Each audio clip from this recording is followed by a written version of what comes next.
안녕하세요. 크립토 노마드입니다. 미국 하원 의장의 대만행 소식이 전해지면서 자본시장이 다시금 충격을 받고 흔들리고 있습니다. 우리나라의 코스피, 코스닥은 물론 상하이 종합지수, 니케이 지수, 홍콩 항생지수, 대만 증시 모두 동반 하락하면서 미중 긴장이 고조되고 있는 상황을 그대로 받아들였습니다. 비트코인 역시 23,000달러를 결국 내어주면서 세계 증시 상황과 비슷한 흐름을 보여주고 있습니다. 이번 낸시 펠로시 하원 의장의 대만 방문을 놓고 여러 말들이 나오고 있습니다. 하필 중간선거 앞두고 지금 타이밍에 굳이 가는 진짜 이유가 뭐냐, 이렇게 미국 측의 의도를 비판하는 목소리가 있는가 하면 미국 하원 의장의 대만 방문이 처음도 아닌데 중국이 너무 예민하게 과민 반응하는 것 아니냐, 이런 의견들도 나오고 있어서 의견들이 부딪히고 있습니다. 불장난을 하면 불에 타 죽는다. 시진핑 주석이 바이든 대통령에게 밝혔던 이런 멘트는 중국이 군사적 압박 수위를 높이는 상황만 봐도 빈말이 아니라는 점을 일정 부분은 확인할 수가 있습니다. 이런 상황에서 일본 니케이 신문이 재미난 분석을 제시했는데, 대만을 둘러싼 전시 상황이 벌어지면 러시아와 마찬가지로 중국에도 제재가 가해질 수 있다, 이렇게 설명을 하면서 엄청난 글로벌 경제적 피해가 발생할 것이라고 보도했습니다.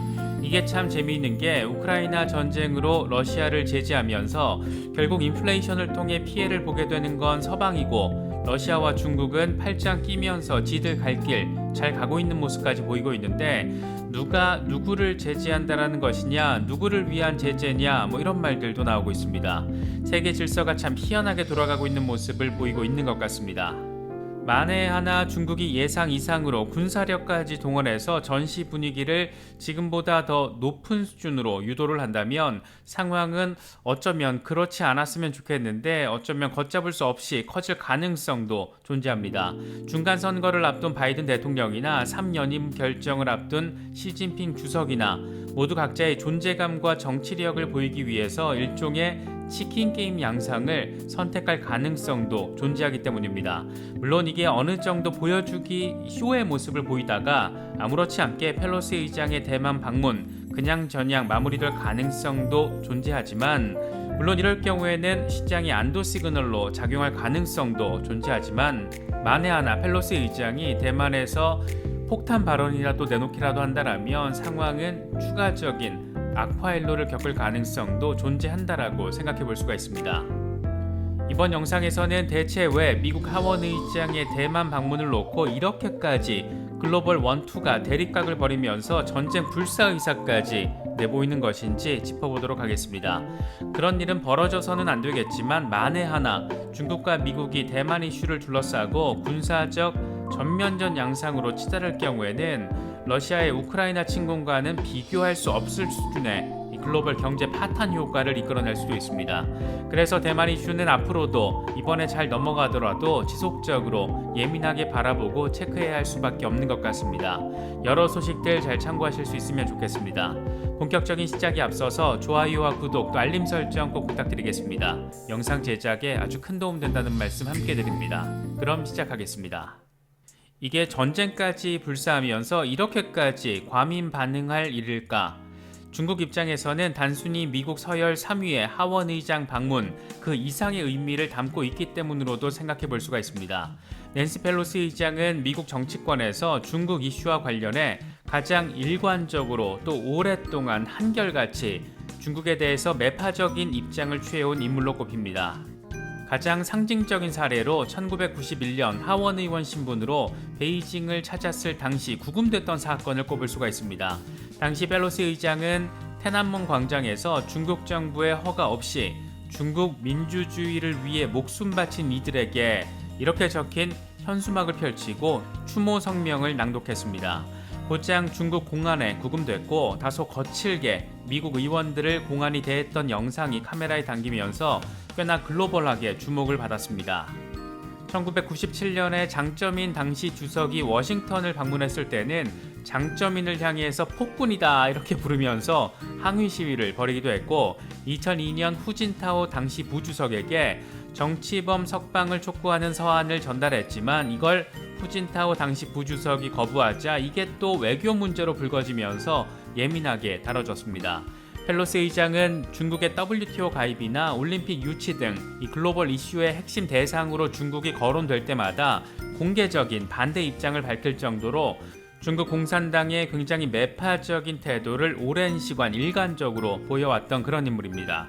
중국 입장에서는 안 그래도 대만 이슈가 예민하게 다뤄지고 있는데 미국의 하원 의장, 그것도 다른 사람도 아닌 낸시 펠로시가 국가서열 3위의 자격으로 대만을 방문한다라는 것이 당연히 더 과민할 수밖에 없는, 과민 반응할 수밖에 없는 그런 것일 수도 있습니다. 이게 참 시기적으로 오묘하다라는 점에서도 긴장 수위를 더 높이고 있습니다. 바이든 시진핑 정상회담에서 시진핑 주석이 직접 불장난하면 진짜 불에 타 죽는다, 이렇게까지 강경한 표현을 사용하면서 분위기를 얼어붙게 만들었었는데 그 직후에 진짜 하원 의장이 대만을 방문한 것이기 때문입니다. 중국은 펠로시 의장의 방문 전부터 해상에서는 실탄 사격 훈련을, 군용기를 통해서는 대만 해역 근접 비행 등을 선보이며 군사적 압박 수위를 끌어올렸습니다. 불에 타 죽는다, 이런 말을 상대적으로 낮은 수위의 군사적 행동으로 직접 선보인 겁니다. 미국과 중국이 이번 펠로시 하원 의장의 대만 방문을 통해서 군사적 긴장 수위를 높이면 양측 모두 득보다는 실이 더 클 수도 있습니다. 더욱이 두 정상 모두 중간선거와 3연임 이슈를 코앞에 둔 상황이어서 지금 단계에서 전쟁을 피하는 것이 당연히 필요하겠지만 이렇게 강대 강의 프레임이 만들어진 상황에서 자칫 양보의 액션이 굴욕의 액션으로 해석될 수도 있다는 점은 부담일 수 있습니다. 이럴 경우에 이건 치킨 게임 양상으로 번질 가능성도 충분히 존재한다라고 바라볼 수가 있습니다. 특히 그동안 중국은 평화 통일을 지향하지만 무력에 의한 통일도 선택지로 가능하다, 이런 입장을 내보여 왔는데 올해 들어서 대만 민진당 정권이 미국과의 협력 강화에 상당히 속도를 내면서 중국을 자극해 오기도 했습니다. 이 같은 상황에서 미국 하원 의장이 대만을 방문하는 것인 만큼 지금까지의 긴장 속에서 간당간당 유지돼 왔던 이런 팽팽한 긴장감이 이번에 그냥 확 터져버릴 수도 있는 겁니다. 화약고가 전쟁터로 바뀌는 것은 시간 문제다, 이런 말이 나오는 배경이기도 합니다. 특히나 시진핑 주석의 경우에는 대만 통일을 통치 기간 동안의 주요 목표라는 점을 그 어떤 전임 통치권자들보다 분명히 해왔던 만큼 대만 이슈에 있어서만큼은 강인한 중국 주석으로서의 모습을 보이고 싶어하는 것으로도 평가받고 있습니다. 강대강의 프레임이 고착화되거나 더욱더 강화될 경우에 미국도 중국도 어느 한쪽이 먼저 나서서 물러나기가 상당히 어려운 형국으로도 발전할 가능성이 있습니다. 만에 하나 진짜 군사적 무력 충돌이 발생할 경우엔 어떻게 될 것인가, 이런 걸 마치 좀 기다려왔다라는 듯이 일본 니케이 신문이 분석 기사를 제시했는데 내용이 좀 재밌습니다. 니케이는 대만 유사시에 우크라이나를 침공한 러시아와 마찬가지로 중국에도 제재가 가해질 수 있다. 세계 최대 무역대국인 중국에 제재가 부과되면 금융시장은 물론 물류 이동 등 대규모 혼란은 불가피하다, 이런 분석을 내놨습니다.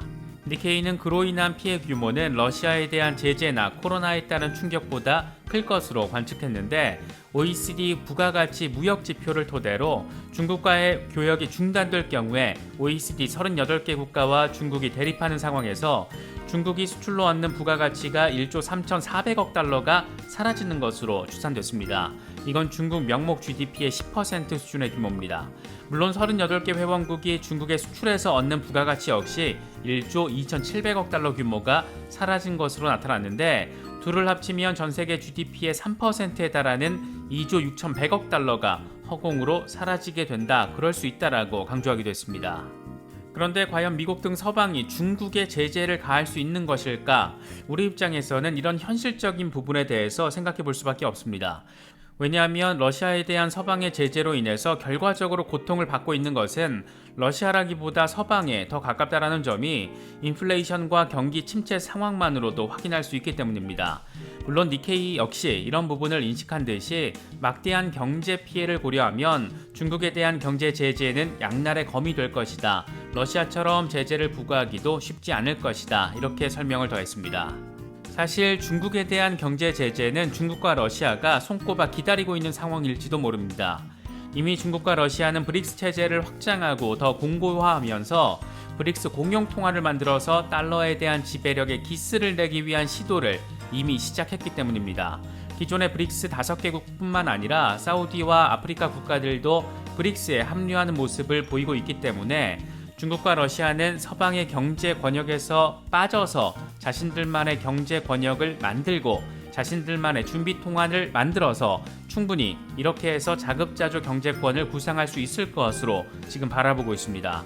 우리 입장에서는 이들이 지금 구축하는 경제 시스템의 일부가 블록체인 기반이 될 가능성이 높다는 점에서 기대감을 가질 만한 부분도 물론 일정 부분 존재하긴 하지만 이게 미국과 중국의 무력 충돌을 계기로 속도를 낼 수 있다는 점을 고려하면 전쟁 리스크가 한 번 더 시장을 훨씬 더 크게 흔들 상황을 겪어야 한다는 점도 생각해 볼 수가 있습니다. 이미 전쟁 리스크로 인해서 가급적 추가적인 전쟁 리스크를 피하고 싶은 것은 투자 시장에 들어와 있는 사람들, 기업들 대부분 비슷한 마음일 겁니다. 비트코인은 흔들거리는 와중에서도 200주 이동평균을 지키려는 시도를 하고 있기는 한데 이것도 꽤나 힘겨운 모습을 보이고 있습니다. 펠로시 의장이 대만에서 폭탄 발언을 내놓을 경우에는 단기적으로라도 시장이 얼어붙을 가능성도 염두에 둘 필요가 있는 그런 상황입니다. 물론 양국 관계의 경색 국면을 피하기 위해서 방문 그 이상의 별다른 충격파 없이 무난하게 지나갈 가능성도 있겠지만 아직 예단은 어려운 상황인 만큼 좀 더 지켜봐야 할 것 같습니다. 이번에 준비한 영상은 여기까지입니다. 영상이 도움이 되셨다면 좋아요와 구독 또 알림 설정 꼭 부탁드리겠습니다. 영상 제작에 아주 큰 도움 된다는 말씀 함께 드립니다.